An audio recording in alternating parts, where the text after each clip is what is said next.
ఇటు ప్రధాని మోదీతో ఎన్ఎస్ఏ అజిత్ దోవల్ భేటీ అయ్యారు. సరిహద్దుల్లో ప్రస్తుత పరిస్థితి ఎలా ఉంది, అలాగే దౌత్యపరమైన అంశాలపై చర్చిస్తున్నారు. త్రివిధ దళాధిపతులతోనూ మోదీ సమీక్షలు చేస్తున్నారు. వరుసగా ఇవి కొద్ది రోజులుగా మీటింగ్లు ఇలా జరుగుతూనే ఉన్నాయి. ఇవాళ కూడా కీలక భేటీ జరుగుతోంది. 3 రోజులుగా బార్డర్లో పాకిస్తాన్ విచక్షణారహితంగా దాడులు చేస్తోంది. దానిపైనే ఇప్పుడు చర్చిస్తోంది ఈ టీం. పశ్చిమ భారత్లో పాక్ దాడులు చేస్తోంది ప్రధానంగా.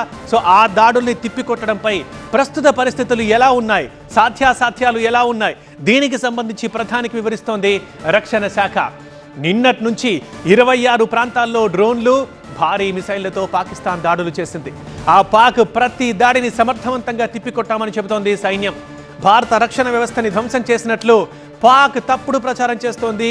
అదంతా నిజం కాదని ఖండిస్తోంది సైన్యం. ప్రస్తుతం కీలకమైన మీటింగ్లో ఉన్నారు. రాజకీయ ప్రస్తుతం ఏం జరుగుతోంది, కేంద్ర ప్రభుత్వం ఎలాంటి నిర్ణయంతో ముందుకెళ్లబోతోంది, వివరాలు ఇచ్చడానికి మా బ్యూరో చీఫ్ గోపీకృష్ణ లైవ్ లో సిద్ధంగా ఉన్నారు. గోపీకృష్ణ, ఇంతకుముందే మనం రక్షణ శాఖ, విదేశాంగ శాఖ ప్రెస్ మీట్ మనం చూసాం. మెయిన్గా పాకిస్తాన్ చేస్తున్న దుష్ప్రచారాన్ని వారు ఎండగడుతున్నారు, సమర్థవంతంగా తిప్పికొడుతున్నామని వారు మనకు భరోసా ఇస్తున్నారు కూడా. రైట్, ఇప్పుడు ప్రధానమంత్రి అజిత్ దోవల్తో సమావేశమయ్యారు. ఈ భేటీకి సంబంధించిన సారాంశం ఏంటి, ఎలా మనం ముందుకెళ్లబోతున్నాం నెక్స్ట్? పాకిస్తాన్తో యుద్ధం ఆపరేషన్ సింధూర్ని సమీక్షిస్తున్నారు ప్రధాని నరేంద్ర మోడీ. జాతీయ భద్రతా సలహాదారుడు అజిత్ దోవల్తో భేటీ అయ్యారు. ప్రస్తుతం సరిహద్దుల్లో ఉన్న పరిస్థితులు, భద్రతా దళాలు తీసుకుంటున్న చర్యలు, వీటన్నిటినీ కూడా అజిత్ దోవల్ ప్రధాని నరేంద్ర మోదీకి వివరిస్తున్నారు. ఇప్పటికే రక్షణ శాఖ అధికారులు ఇటు పాకిస్తాన్ పశ్చిమ భారతదేశ సరిహద్దుల్లో సైనిక బలగాలని, ఆయుధాలని మోహరిస్తున్నట్లుగా మేము గుర్తిస్తున్నాం.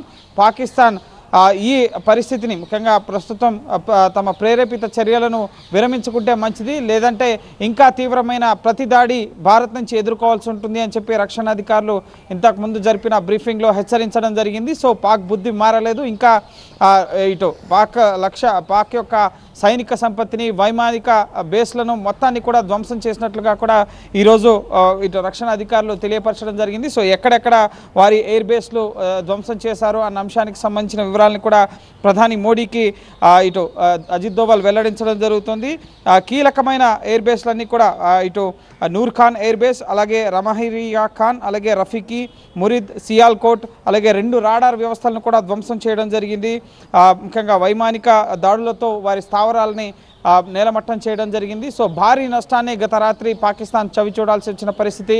అయితే భారత్ యొక్క ముఖ్యంగా ఎయిర్ స్పేస్లనే మేము ధ్వంసం చేశామని చెప్పి సోషల్ మీడియాలో దుష్ప్రచారం చేస్తున్నారు. అందులో భాగంగా ఇటు ముఖ్యంగా ఎయిర్ ఫోర్స్కి సంబంధించిన సిర్సా ఎయిర్ స్ట్రిప్, సూరత్గఢ్, అలాగే మరొకటి ఇటు మరొక ఎయిర్ స్ట్రిప్కు సంబంధించిన ఎయిర్ బేస్ని కూడా భారత్కి సంబంధించి మేము ధ్వంసం చేశామని చెప్పి వాళ్ళు సూరత్గఢ్, అలాగే సిర్సా ఈ 2 ప్రాంతాల ఎయిర్ స్ట్రిప్లను ఇటు ధ్వంసం చేశాం, ఇవి ఎయిర్ బేస్లు, వీటిని ధ్వంసం చేశామని చెప్పి సోషల్ మీడియాలో ప్రచారం చేస్తున్నారు. సో అవి తప్పంటూ కూడా ఆ ఎయిర్ స్ట్రిప్స్ అలాగే ఎయిర్ బేస్ల యొక్క ఫోటోల్ని ఇటు రక్షణ శాఖ విడుదల చేయడం జరిగింది. అలాగే పాకిస్తాన్కి సంబంధించి ముఖ్యంగా ఇంకా ఉద్రిక్తతలు కొనసాగించే విధంగా వ్యవహరిస్తోంది.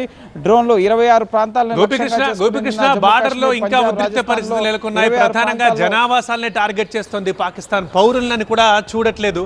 సో ఈ క్రమంలో ఇప్పుడు ఒక కీలకమైన మీటింగ్ మనం చూస్తున్నాం. అంటే రేపు గనక బార్డర్కి ఇంకా అదనపు బలగాల్ని తరలించే అవకాశం ఉంది అని అంటారా? ఎస్, ఖచ్చితంగా యుద్ధ తీవ్రత అనేది పెరుగుతోంది.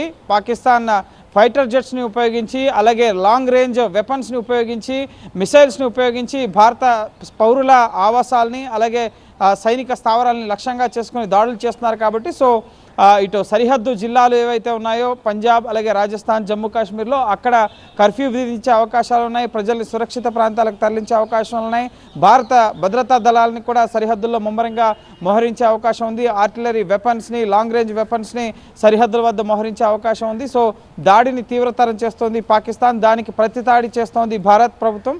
సో ఖచ్చితంగా ప్రస్తుతం టెన్షన్ ఒక సరిహద్దులో కొంత టెన్షన్ వాతావరణం, హై అలర్ట్నెస్ అనేది పెరిగింది. గడిచిన 2 రోజులతో పోలిస్తే నిన్న రాత్రి భారత్ పెను విధ్వంసం సృష్టించింది. పాకిస్తాన్లో వారి సైనిక స్థావరాలని ధ్వంసం చేయడం జరిగింది. ఒక న్యూక్లియర్ పవర్ కలిగి ఉన్న కంట్రీ పైన, వాళ్ళ ఎయిర్ షిప్స్ పైన, వాళ్ళ ఎయిర్ బేస్ల పైన దాడి చేసిన ఏకైక దేశంగా భారత్ ప్రపంచ దేశాల్లో నిలవడం జరిగింది. సో ఇంకా ఏవైనా దుశ్చర్యలకు పాల్పడితే కూడా ఇప్పటికే వాళ్ళ F-16 ఫైటర్ జెట్స్ని కూల్చివేయడం జరిగింది. సో దానికి సంబంధించి ఎక్కడ కూడా రక్షణ అధికారులు చెప్పట్లేదు, ఎందుకంటే ఇంకా ఈ ఆపరేషన్ కొనసాగుతుంది కాబట్టి. సో ఖచ్చితంగా ఇంకా తీవ్రమైన చర్యలకు ప్రభుత్వం సన్నద్ధమవుతుంది. దానికి సంబంధించిన సమీక్షా సమావేశాలను, యుద్ధ సమీక్షను ప్రధాని నరేంద్ర మోడీ అజిత్ దోవల్తో చేస్తున్నారు. ఈ అజిత్ దోవల్తో మీటింగ్ అయిన తర్వాత త్రివిధ దళాధిపతులు కూడా మళ్ళీ అజిత్ దోవల్ ఈ నలుగురు కలిసి మళ్ళీ ప్రధానితో రివ్యూ చేసి తదుపరి కోర్స్ ఆఫ్ యాక్షన్ ని ఈ రాత్రికి మళ్ళీ రిటాలియేషన్ డే టైంలో కూడా జరిపినా కూడా దానికి ప్రతీకారం ఏ విధంగా తీర్చుకోవాలి అన్న అంశానికి సంబంధించి దిశానిర్దేశం చేసే అవకాశం. రైట్ గోపికృష్ణ, అధిక ప్రధాన అయితే ప్రశ్న ఇప్పుడు అజిత్ దోవల్తో కీలకమైన మీటింగ్ లో ఉన్నారు. ఆ భేటీ తర్వాత ఎలాంటి నిర్ణయాలు తీసుకుంటారనేది చూడాలి.